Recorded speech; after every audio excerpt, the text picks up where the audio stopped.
జిందాల్ నిర్వాసితులు విజయవంతంగా ఢిల్లీ ఆందోళనలు నిర్వహించి తిరిగి వచ్చే శనివారం బొడ్డవరలో నిరసన శిబిరం వద్ద సమావేశమై భవిష్యత్ కార్యాచరణను ప్రకటించారు. ఈ సందర్భంగా ఎమ్మెల్సీ ఇందుకూరి రఘురాజు నిర్వాసితులతో కలిసి మాట్లాడుతూ నిర్వాసితుల గొంతు గల్లీ నుంచి ఢిల్లీ వరకు విజయవంతంగా వినిపించామని తెలిపారు.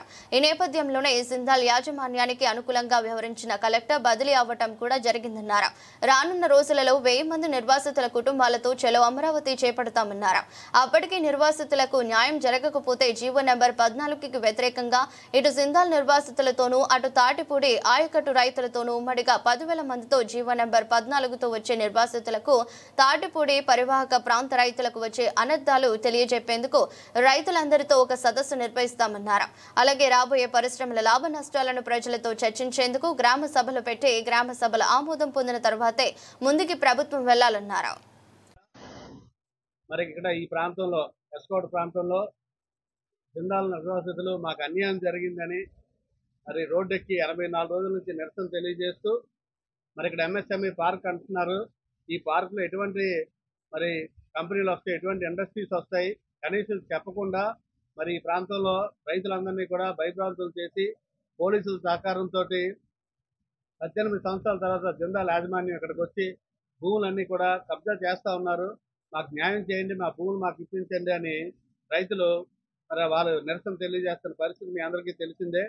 మరి అది కాకుండా మరి ఏదైతే ఎంఎస్ఎంఈ కంపెనీ కోసం జీవో 14 ఇచ్చి కనీసం ప్రజాప్రయ శాఖను కూడా చేయకుండా ఇక్కడ ఎటువంటి కంపెనీలు వస్తాయో కూడా చెప్పకుండా ఈరోజు జిందాల్ కంపెనీ వాళ్ళు ఈ భూములన్నీ కూడా అమ్ముకొని వ్యాపారం చేస్తున్న ప్రయత్నంలో తెలియక ఎవరెవరైనా రకరకాల కంపెనీ వాళ్ళు ఇక్కడికి వచ్చి కంపెనీలు కానీ పెడితే ఖచ్చితంగా ఈ ప్రాంతంలో ఉన్న ప్రజలందరికీ కూడా భవిష్యత్తులో ఇబ్బంది ఉంటుంది, నీటి సమస్య ఉంటుంది, పొల్యూషన్ ప్రాబ్లం ఉంటుంది, ఆరోగ్యపరమైన సమస్యలు ఉంటాయి.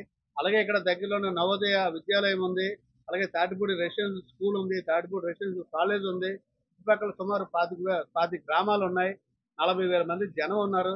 అలాగే ఇటుపక్క వచ్చేసరికి అంపాలం దగ్గర నుంచి ఇవన్నీ కూడా ఎస్టీ గ్రామాలు ఉన్నాయి. అటుపక్క వెళ్ళేసరికి కిల్తంపాలెం దగ్గరికి వచ్చేసరికి అక్కడ ఎస్టీ గ్రామాలు ఉన్నాయి, పెదకండపల్లి గ్రామం ఉంది. ఈ గ్రామాలన్నిటికీ కూడా ఎటువంటి నష్టం జరుగుతుందనే భయంతో మరి మీ అందరూ కూడా ఈ 4 పంచాయతీల్లో కూడా పంచాయతీ తీర్మానం చేసి ఒక మీటింగ్ పెట్టి అందులోనే ఎటువంటి కంపెనీలు వస్తాయి అన్నది కంపెనీ వాళ్ళు అవనండి, ప్రభుత్వం వారు అవనండి చెప్పి ప్రజలందరూ ఆమోదం ఉంటేనే ఆ కంపెనీలు పెట్టాలి, లేకపోతే పెట్టడానికి వీలు లేదని ఒక తీర్మానం కావాలని ఆ గ్రామ సర్పంచ్కి అలాగే పంచాయతీ సెక్రటరీకి నోటీస్ ఇవ్వడం జరిగింది.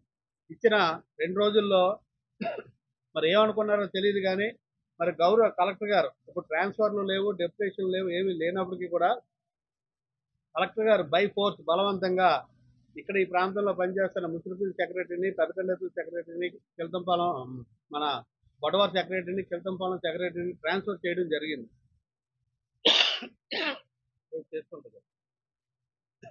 తీరా దేనికని మేము చూస్తే వీళ్ళందరూ కూడా రఘురాజు గారి మనుషులు, ఈ ఎమ్మెల్సీ మనుషులు అని చెప్పి ఒక పత్రికలో రావడం జరిగింది. అందుకని వీళ్ళు ముగ్గురిని కూడా మరి ట్రాన్స్ఫర్ అంటే డెప్యుటేషన్ వేశారు. డెప్యుటేషన్ వేయడం జరిగింది అన్నట్టు ఒక పత్రికలో క్లియర్గా కూడా రావడం జరిగింది. ఇప్పుడు ఆ సెక్రటరీలు ఎవరు కూడా నా సొంతం కాదు, వాళ్ళు ఈ ప్రాంతంలో ప్రజలకు పనిచేయడం కోసం సెక్రటరీలుగా గత 3 ఏళ్ళ నుంచి 4 ఏళ్ళ నుంచి పనిచేస్తున్న సెక్రటరీలు వాళ్ళందరూ కూడా ఏ రోజు కూడా ఒక సింగిల్ కంప్లైంట్ కూడా వాళ్ళ మీద లేదు. ఏ రోజు ఎవరిని ఒక రూపాయి అడిగారని ఎక్కడ కూడా కంప్లైంట్ లేదు. అటువంటి బాధ్యతగా ప్రజా సోదరులు అయితే అవనండి, మీ వెళ్ళిన కలిసిన అధికారులు అయితే అవనండి, అందరూ ఎంతో ప్రోత్సాహం ఇచ్చి రైతులకు ఎంతో అండగా నిలబడినందుకు వాళ్ళందరికీ కూడా ఈ జిందాల్ భూ నిర్వాసుల తరఫున మరి మీకు ధన్యవాదాలు తెలియజేస్తూ మరి అక్కడైతే చెప్పడం జరిగింది, జిందాల్ అనే కంపెనీ ఈ రైతులందరినీ కూడా మాయ చేసి మోసం చేసి ప్రభుత్వాన్ని కూడా తప్పుగా పట్టించి మరి ఈ భూములన్నీ కూడా కాజేసి ఈరోజు రియల్ ఎస్టేట్ వ్యాపారం చేసుకొని భూదందా చేస్తూ ఉంది. ఈ కంపెనీ యజమానులు ఇచ్చిన మాటలు కూడా నెరవేర్చలేదు కాబట్టి వాళ్ళందరి మీద తగు చర్యలు తీసుకోవాలి. భూములన్నీ కూడా వెనక్కి తీసుకొని రైతులకు ఇవ్వాలి. మాకు ఇస్తానని పరిహారం ఇవ్వలేదు, మాకు ఇస్తానని ఉద్యోగం ఇవ్వలేదు, మాకు ఇస్తానని షేర్లు అయితే ఇవ్వలేదు, మాకు ఇల్లులు కట్టించిస్తా ఉన్నారు అది ఇవ్వలేదు. ఇలాగే అన్ని అంశాల మీద కూడా మరి అక్కడ మాట్లాడడం జరిగింది. మరి అంతేకాకుండా ఆ జిందాల్ కంపెనీ వారికి ఎవరైతే అండగా నిలబడ్డారో గతంలో ఇక్కడ పనిచేసి మరి అక్కడ జంతర్ మంత్రికి వెళ్ళిన తర్వాత మరి ఏం జరిగిందో తెలియదు. ఇక్కడ ఉన్న కలెక్టర్ గారు కూడా ఇక్కడ నుంచి ట్రాన్స్ఫర్ అయ్యి వెళ్ళిపోవడం జరిగింది. అలాగే అధికారుల మీద కూడా నిరసన తెలియజేయడం జరిగింది. ఇక్కడ పోలీసు వ్యవస్థ మీద కూడా అక్కడ నిరసన తెలియజేయడం జరిగింది.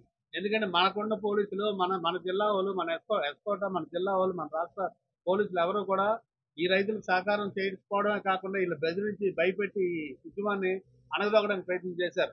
అదే ఢిల్లీలో ఉన్న పోలీసులు సహకరించి మాకు అండగా నిలబడి మళ్ళీ మీరు తిరిగి క్షేమంగా చేరావా లేదా అని కూడా అడిగిన అధికారులు ఉన్నారు. అధికారం ఎప్పుడు కూడా అలాగ ఉండాలి. పేదవాడి పక్షాన ఉండాలి ఎవరైనా కానీ, అధికారం అవనండి, ప్రభుత్వం అవనండి. మరి ఇక్కడ చూస్తే మరి ప్రభుత్వాలు పేదవాడి కోసం కాకుండా పెత్తందారుల కోసం పనిచేస్తున్నాయి అనే పరిస్థితులు ఇక్కడ ఉన్నాయి. మరి వీళ్ళందరూ కూడా జంతర్ మంతర్కి వెళ్ళి అక్కడ నిరసన తెలియజేశారంటే మీరందరూ కూడా అర్థం చేసుకోవాలి. ఖచ్చితంగా ఈ రైతులకి న్యాయం జరుగుతుంది.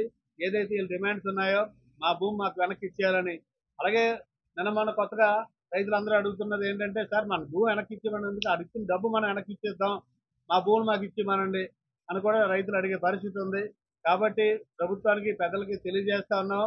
ఇక్కడంతా జిందాల్ కంపెనీ వాడు మాయ మాటలతో మోసపూరితమైన ఆలోచనతోటి అటు బాక్సైట్ ఇవ్వలేదని ఒక అబద్ధ కబురు చెప్తా ఉన్నాడు. కంపెనీ పెట్టకుండా బాక్సైట్ తోటి ఏడు పని ఉందండి జిందాల్ కంపెనీ వాడికి. పోనీ ఏదైతే 90 మెగావాట్స్ పవర్ ప్లాంట్ ఉంది కదా పెట్టి వీళ్ళందరికీ కూడా ఉద్యోగాలు ఇవ్వచ్చు కదా, ఇక్కడ అభివృద్ధి చేయొచ్చు కదా, అదంతా చేయకుండా ఈరోజు భూములు వాల్యూ పెరిగాయి కాబట్టి షేర్ల డబ్బులు కూడా మాయ చేసి ఇక్కడ ఉన్న గిరిజనుల హరిజనులకి పిఓటి కేసుల్లోని డబ్బులు వేసి వీళ్ళకి అన్యాయంగా వీళ్ళు భూముల నుంచి బయటికి నెట్టేయడానికి ప్రయత్నం చేశారు. కాబట్టి మరి వాళ్ళ మీద తమ చర్యలు తీసుకొని భూములన్నీ వెనక్కి అప్పచెప్పమని రైతులు డిమాండ్ చేస్తున్నారు. వాళ్ళ తరఫున మరి పెద్దలందరూ కూడా ఇక్కడ నుంచి ఒక 10 మంది కూడా రావడం జరిగింది వాళ్ళకి అండగా. వాళ్ళని అలాగే మా తెల్ల జగన్ గారిని అక్కడ ఢిల్లీలో మాకు సాయం చేసిన మిత్రులందరినీ కూడా జిల్లాల నిర్వాసితుల తరఫున నేను ధన్యవాదాలు తెలియజేస్తా ఉన్నాం. అలాగే అక్కడ కార్యక్రమం జరుగుతుంది సైమల్టేనియస్గా. ఇక్కడ కూడా ప్రతిరోజు కూడా కార్యక్రమం జిల్లాల నిర్వాసితులు చేశారు. ఇక్కడ కూడా మరి వాళ్ళని కూడా మాకు కష్టం ఉంది, వాళ్ళు నష్టపోయారని చెప్పి చేస్తున్నారు. కాకపోతే ఈరోజు ప్రజాప్రతినిధులు అవనండి